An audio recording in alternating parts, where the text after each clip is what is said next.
Hello, beautiful people, and welcome back.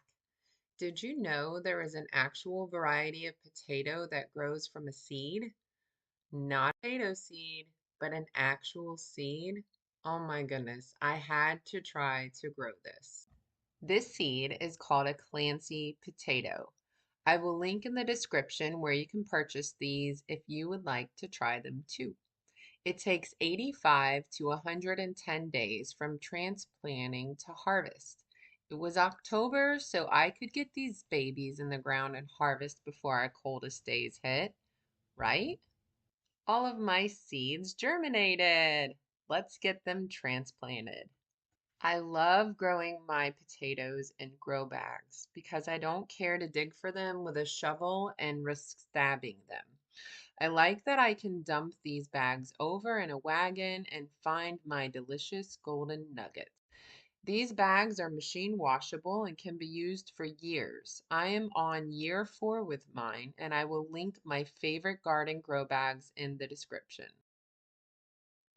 My favorite soil mix is a homemade mix using peat moss, worm castings, perlite, and compost. You can also pick up a good organic mix of soil that contains these items if you prefer. For mulch in all of my beds and bags, I love using organic animal bedding. It's fine enough that it breaks down quickly and doesn't release too much carbon in the soil.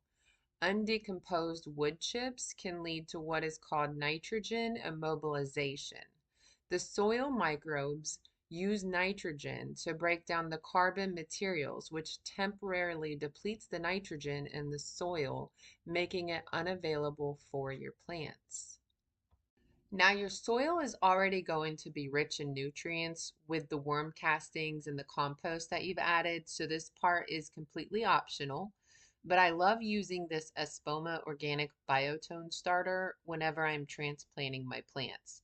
It contains mycorrhizae, which enhances root growth, reduces transplant shock, increases drought resistance, improves the soil structure, and boosts disease resistance.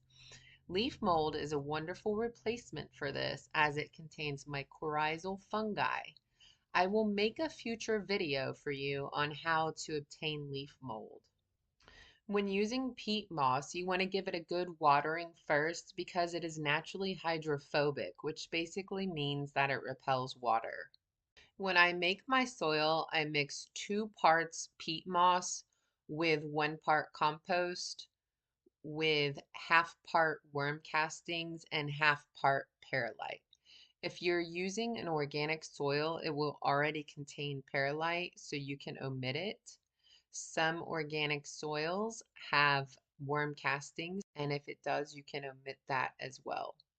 Make sure your soil is not too soggy. Test this out by squeezing the soil in your hand and it will stick together and form a nice ball. You will not have any water pouring out when you squeeze it. A few drops of water is okay when squeezing, you just don't want it seeping out. When planting seed potatoes, I typically do not use this much soil. I actually only place about 4 to 6 inches of soil. Then I place the seed potato in, and then I cover that with about an inch of soil. But because these are transplants, I am going to add a little bit more soil.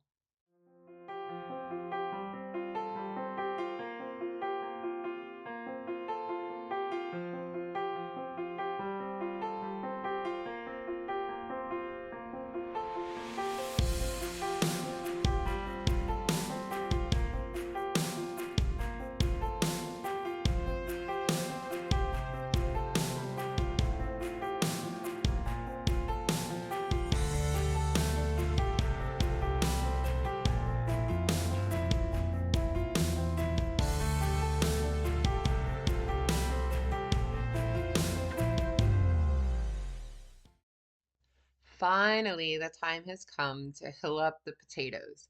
Hilling potatoes is an essential practice that improves your yield and protects the developing tubers, preventing sun exposure. Potatoes exposed to sunlight turn green and produce solanine, which is a toxic compound.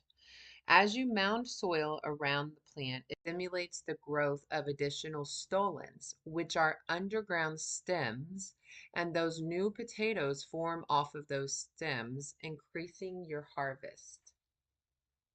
My potatoes were looking great and they were all happy until the day Florida got snow. Yes, we got snow. Well, it was more like sleet, but it was enough to kill my potatoes, even though they were protected. Everything died back except for a tropical plant, avocado tree. This makes no sense to me, but I do have a feeling that that avocado plant is going to be strong and hardy, and it's actually going to be the best one around my yard. So I left my potatoes in the bags in hopes that I had little golden nuggets growing underneath. So I just let them sit. I was hoping also that maybe the vines would grow back, but that did not happen. As I pulled, I noticed that the stolons had zilch to offer me. So I dumped out my soil to get them ready for my spring seed potatoes, and to my surprise, I saw a little golden nugget.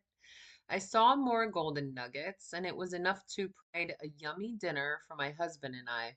I roasted those babies up with garlic and rosemary from my garden, and I called it a semi-success. So a few takes from my experiment with growing potato from a seed. It can be done, and I feel that I would have been more successful if I were growing these in the spring season versus my fall season.